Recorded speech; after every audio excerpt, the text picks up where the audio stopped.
So today, as you see, I'm your Rakhi. Today my grandma is making super mint pudina powder. ఈరోజు పుదీనా పౌడర్కి మనము 1 cup ఉద్దిపప్పు, 1 cup శనగపప్పు, లాస్ట్లో చింతపండు వేసి దూరగా వేయించుకోవాలి. దూరగా వేయించుకున్న తర్వాత కమ్మగా ఉండాలి, దూరగా వాసన వస్తుంది. అప్పుడు దాంతో ఏం చేయాలి, మనము ఎండు కొబ్బరి కూడా వేసుకోవాలి. ఇది దూరగా వేగిన తర్వాత చూడండి, ఇలా దూరగా వేస్తే చాలా బాగుస్తుంది. దీంతో పాటు కొద్దిగా చింతపండు కూడా వేసుకున్నాం కదా, కొద్దిగా, ఎక్కువ కాదు, కొద్దిగా చింతపండు వేసుకుని తర్వాత దీంతోనే 2 మిరపకాయలు వేసుకుందాం. టేస్టీగా ఉంటుంది. చూడండి, ఇలా వేయించుకోవాలి. ఎందుకంటే మిరపకాయలు కూడా వేగితేనే, లేకపోతే పచ్చి వాసన వస్తుంది కదా. సో ఘాటుగా కాకుండా మనం వేయించుకున్నామంటే బాగుంటుంది. అది విషయం. చూడండి, మిరపకాయలు వేయించుకుంటా. ఇంగువ, ఇప్పుడు ఇంగువ మర్చిపోయాను, ఇంగువ కూడా ముద్ద ఇంగువను కొద్దిగా వేసుకోవాలి అన్నమాట. దీంతోనే ఉంది. ఇదంతా వేయించుకున్న తర్వాత మళ్ళీ ఇది కూడా వేగిన తర్వాత మనం దీంతో ఏం వేసుకోవాలి, ఎండు కొబ్బరి వేసుకున్నామంటే ఎండు కొబ్బరి వేసుకోవాలన్నమాట. ఎండు కొబ్బరి తురిమి పెట్టుకుని 1 పిడికెడు అలా వేసుకున్నామంటే చాలా బాగుంటుంది టేస్ట్. ఒళ్ళకి ఆరోగ్యానికి కూడా మంచిది.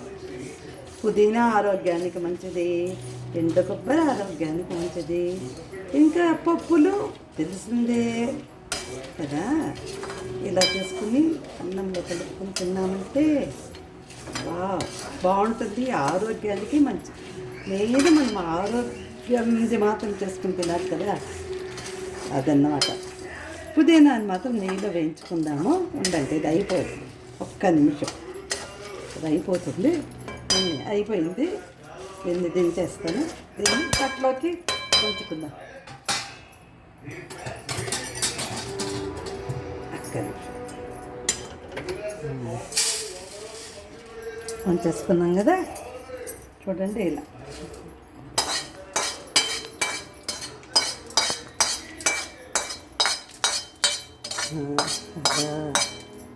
తీసుకున్నాక మళ్ళీ బాగా పెట్టుకొని నెయ్యి వేసుకొని పుదీనా తీస్తాను. నెయ్యి పడింది కదా. ఇప్పుడు మనం దీంట్లో పుదీనా వేయించుకున్నామా.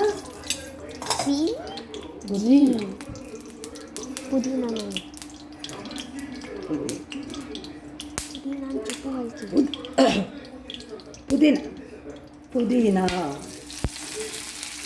చూడండి,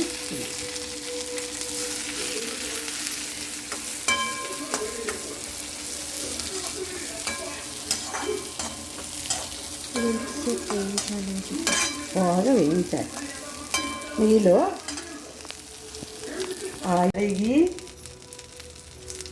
ఆరు వేసుకున్న పుదీనా ఇది ఇప్పుడు బాగుంటుంది. ఇదంతా చెప్పే పని లేదనుకోండి, కానీ ఒకసారి చెప్తున్నాను, ఏమనుకోవద్దు. పుదీనాను కడిగి ఆరబెట్టుకొని మళ్ళీ దీన్ని మాత్రం నెయ్యితో వేయించుకోవాలి. అదంతా డ్రై అయ్యే, దీన్ని మాత్రం నెయ్యితో వేయించుకోవాలన్నమాట. నెయ్యితో వేయించుకుంటే బాగుంటుంది వాసన. చూడండి, ఇలా వేయించుకోవాలి. ఎట్లా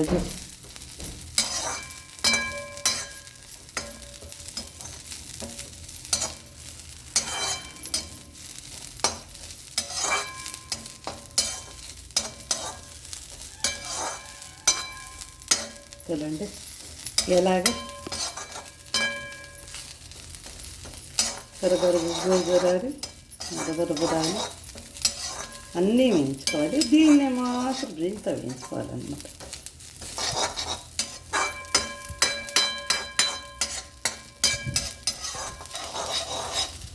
చాలా బాగుంటుంది.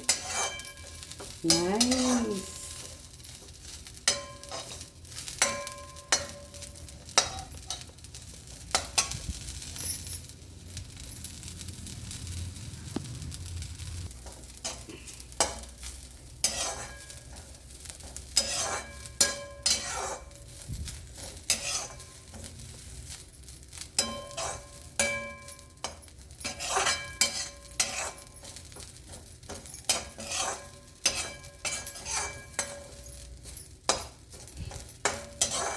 లాంగ్ వీడియో అనుకోవద్దండి, ఎందుకంటే ఇలా వేయించి చూస్తే మీరు కూడా అలాగే చేసుకుంటారు కదా, అందుకు అంతే, ఇంకేమి లేదు. దానికన్నా ఏం లేదు, మీకు చెప్తే కూడా చాలు, కానీ ఒకసారి చూపించేస్తే బాగుంటుంది కదా, అది అదే నా ప్రయత్నం.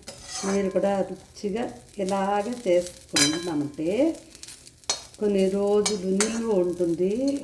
పిల్లలకి పెద్దలకి అందరికీ కూడా చాలా బాగుంటుంది, ఆరోగ్యానికి మంచిది. అందుకోసం ఇంతగా 1-2 సార్లు చెప్తున్నాను ఇలా వేయించుకోవాలని, అంటే ఎక్కేం లేదు.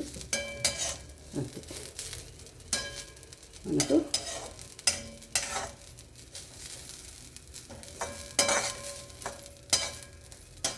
ఇలా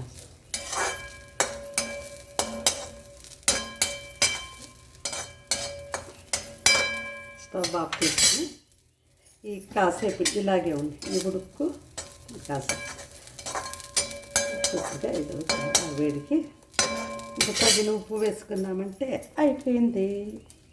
ఉప్పు వేసుకుని అంతే. అదే ఉప్పు తగినంత, అంటే మిరపకాయలు చూసి పప్పుని చూసి ఎంత మనకు కావాలో. బీపీ పేషెంట్లు తక్కువ వేసుకుంటారు కదా, మిగతా వాటి తగినంత వేసుకుంటారు. ఈ ఆకు ఇదంతా వేసి ఇప్పుడు దీన్నంతా కలిసి మిక్సీ పట్టామంటే సూపర్ అదిరిపోయి పుదీనా పొడి రెడీ. దోశకు, ఇడ్లీకి, చపాతీకి, అన్నంకి అన్నిటికీ బాగుంటుంది. సరేనా, చేసుకుంటే ఉండండి. మీకు లేకపోతే అట్లే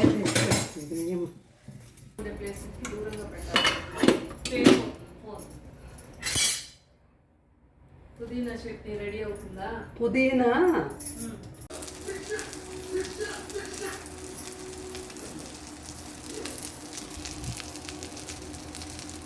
చూడండి, అంతా వేయించి చల్లార్చి పెట్టుకున్నాం కదా, ఇది ఇప్పుడు మిక్సీకి వేసి, సరేనా. ఫస్ట్ ఇది ఒక్క రౌండ్ కానీ మళ్ళీ అది వేస్తాం, సరే.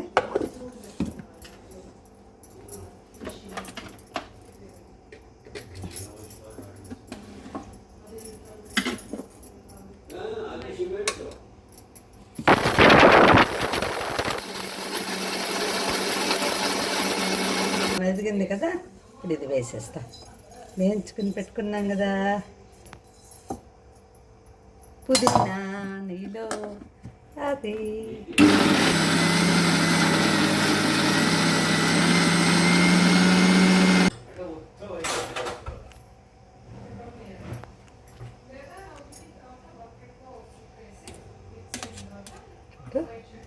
ఇలాగన్నమాట. క్లీన్గా అన్నీ కలిసి ఇంకొక తిప్పుదాము.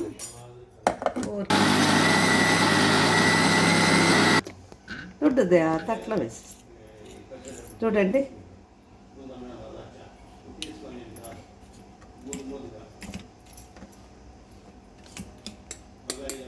ఇది ఇలాగా వేసుకుంటాం.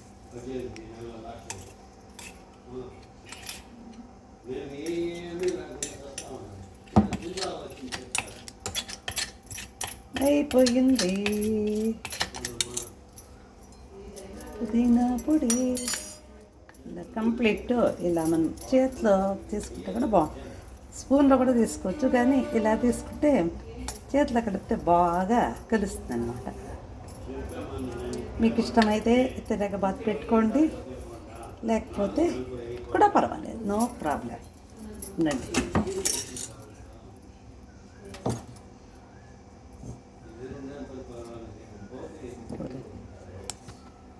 ఆరోగ్యకరమైన పుదీనా పొడి,